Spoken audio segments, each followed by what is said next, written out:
Hello Virgo, Sun, Moon, Rising, and Venus signs. Kamusta kayo? Sana po ay nasa mabuti kayong kalagayan. Welcome back po sa Star Tarot. At kung bago kayo rito, welcome din po kayo. Please subscribe, like, share my videos, and leave me a comment kung naka-resonate po kayo. Thank you. First card ni Virgo, we have phases and cycles. Sabi dito, there is a beginning within every ending. Illusions are revealed and released.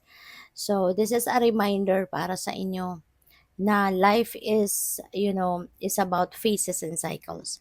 There are some points sa buhay natin na meron tayong babaguhin, meron tayong tatapusin because something new is about to begin. Something new is about to start sa buhay mo, 'di ba? Kaya dadating sa isip mo yung kailangan mong gusto kong baguhin ng ganito, gusto kong tanggalin na to sa buhay ko, ganyan, 'di ba? Kasi something new is about to come, something new is about to enter your life, you know? So yung gano'n. And maaari, no, na baka meron pupuwede kasi na yung ending na 'yan could be completion, 'di ba? Baka meron kayong mga maa-achieve na sa ngayon, meron na kayong mga bagay na maa-accomplish. Kaya from there, 'di ba, kapag natapos na 'yun, so meron naman bagong opportunity na papasok na puwede mong sisimulan, 'di ba? Puwede mong panibagong gagawin, yung gano'n ba? Pupuwede rin na this is ending na because you want to cut off, 'di ba? Whatever this is sa buhay mo. Kaya puputulin mo na, tatanggalin mo na sa buhay mo, 'di ba? Kasi kung kunyari it's not serving your highest good anymore. It's not serving your best interest anymore, 'di ba? So kaya tatanggalin mo na, aalisin mo na, yung mga gano'n ba. So there are also illusions, no, dito that are revealed and released. So maaari na may mga truth as well, no, na meron kayong matututunan, meron kayong mga madidiskubre sa ngayon. There are illusions, no. Ito yun yung mga maling akala ninyo. Maaaring all this time naniwala kayo na gano'n ang sitwasyon, pero all of a sudden, 'di ba, madidiskubre mo pala, hindi pala gano'n, hindi pala totoo 'yun, 'di ba? Yung mga gano'n. So now could be the time na madidiskubre mo kung ano yung totoo, madidiskubre mo kung ano, what is reality, 'di ba? So what else? We have ascension, ayan, move into your true self, okay? Rise above the darkness, the light is here. So move into your true self. This could be your chance or pwedeng opportunity na binibigay sa'yo ng universe na you'd rather be authentic to yourself. You'd rather be true to yourself. 'Di ba? Mas maganda yung nagpapakatotoo.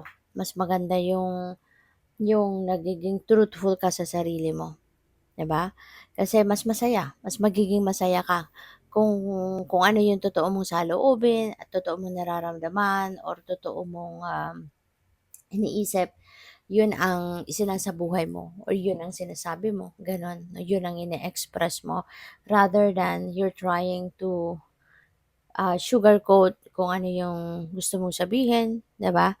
Just to please other people, 'di ba? Kasi parang in a way meron kang somehow parang guilt, 'no, na mararamdaman kasi hindi naman talaga 'yun ang totoo mong nararamdaman.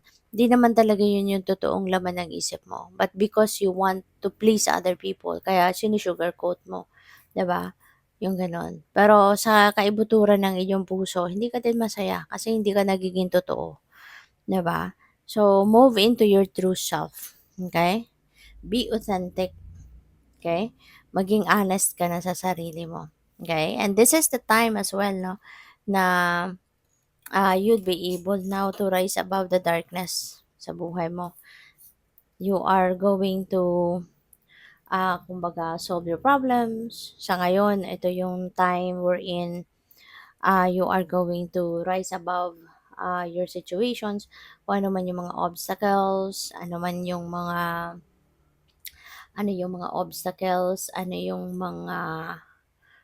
aside from obstacles, yung mga problema ninyo na maaaring kinakaharap ninyo. So, rise above that. You are going to be solving problems right now, yung ganon. At magliliwanag din ang lahat sa buhay mo.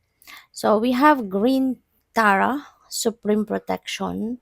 You are protected. Cords are being cut. Move beyond limitation and trust. So, magtiwala ka lang. Na you are divinely protected. You are spiritually protected. Okay? Tinanggal na or tinatanggal na ng divine universe and the rest of your spirit team kung ano man yung cords na naka-attach doon sa kung ano mang negativity, negative situations or negative things or things na beyond your limitations, tinatanggal na yan, no, ng divine universe para sa iyo. And that is part of protecting you. That is one way then, no, of protecting you, Virgo. So, by the way, maraming salamat for subscribing. And if you haven't subscribed yet, subscribe na kayo. And also, maraming salamat din for not skipping the ads. Malaking bagay yan sa akin. And also, please click the join button sa baba ng video kung gusto ninyo na mag-join kayo sa membership. Okay? Salamat po. So, what else? We have a surrender to your full power. Okay? Sabi dito, your life is calling for you to step in to your full power rather than playing it small. Ayan. So, yeah, don't play small, Virgo. Alam mo kung bakit? Na katulad din ng iba, you're also equipped, diba, with whatever, no, that you need para magtagumpay ka. Diba? You are all equipped with something or with anything, no, nakakailanganin mo para ma-carry out mo yung ma-carry out mo yung mga pangarap mo, yung mga goals mo, meron ka nun. Okay? Meron ka ng kung ano man ang kakailanganin mo para maano mo, para isakatuparan mo, 'di ba? Yung mga pangarap or mga goals mo. Kaya don't play small. Okay? You have all the talents, meron kang gifts, meron kang skills na binigay sa iyo ang universe. Gamitin mo 'yon, 'di ba? Para na magtagumpay ka. Okay? So what else? We have surrendered to the beauty of the natural world. Virgo. Alam mo kasi, I can sense na most of you, Virgo, you are nature lover. No? Mahilig ka sa nature, you love nature. Kaya ang sabi sa'yo dito, take a relaxing break and spend time in nature. Replenish yourself by feeling the beauty and the ecstasy there. Okay? Maaring, and nafe-feel ko dito parang nami-miss mo na yung nature. Nami-miss mo na ang being surrounded with nature. Kasi baka you're a nature lover pero lately siguro because for whatever reason, parang hindi ka man lang nakakapasyal na, 'di ba? Surrounding nature. Maaaring lagi ka na lang naka-confined sa bahay, trabaho, baka yung routine mo trabaho, bahay, trabaho, bahay na lang, 'di ba? Trabaho, grocery, bahay, gano'n. At sa sobrang busy siguro ninyo. Kaya find time, to relax. Kailangan natin 'yan. Kailangan natin ng paminsan-minsan we are taking a break, okay? And take a break around nature. Kasi it's very relaxing, very therapeutic, 'di ba? Malaking tulong yung nakakalanghap ka ng sariwang hangin, 'di ba? Yung gano'n. Nare-relax tayo. Kaya, yun, surrender to the beauty of the natural world. Kasi maaring isa yan sa makakatulong sa'yo na maging magaan ang iyong pakiramdam, maging refreshed ka, 'di ba? So, what else? We have surrender your fear of change. The universe is reminding you that you are cared for always, whether you're afraid of change in your job, your health, or relationship, or if you fear aging or death. So, repeat the affirmation, I have faith that all is well. Okay? So, napakaganda. So, yun. Wag kang matakot. Okay?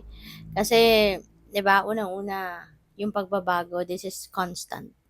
Sa lahat ng bagay sa mundo, yung pagbabago lang ang constant. Yung pagbabago lang ang laging nandiyan, ang laging meron, ang laging nangyayari, 'di ba? Kaya we need to be open to receiving change. We need to be open to experience change kasi yan ang hindi natin maaalis sa buhay natin, 'di ba? Laging merong magbabago. Kaya dapat maging open ang isip natin para sa pagtanggap 'no, ng mga pagbabago. Kasi minsan 'di ba meron tayong binabago sa sarili natin, sa buhay natin, 'di ba? Yung kagustuhan natin 'yon.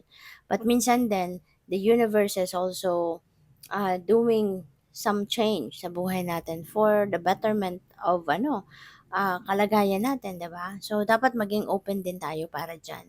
Kasi hindi natin kontrolado 'yon. Hindi naman natin puwedeng pigilan 'yon, hindi naman natin puwedeng iwasan 'yon, 'di ba? Kaya kailangan na lagi lang tayong bukas para sa pagbabago. Pagbabago ng trabaho, minsan merong mga pagbabago sa opisina natin, change of leadership, ganyan, 'di ba? So, wala naman tayong magagawa do'n, it's beyond their control. So, kailangan na lang natin na mag-adjust, kailangan na lang natin na na tanggapin 'yon, 'di ba? Kasi hindi natin kontrolado 'yon. So, let's just be open to change, okay? Kasi hindi natin 'yan maiiwasan. So, good luck. Thank you for watching. Love and light. Namaste.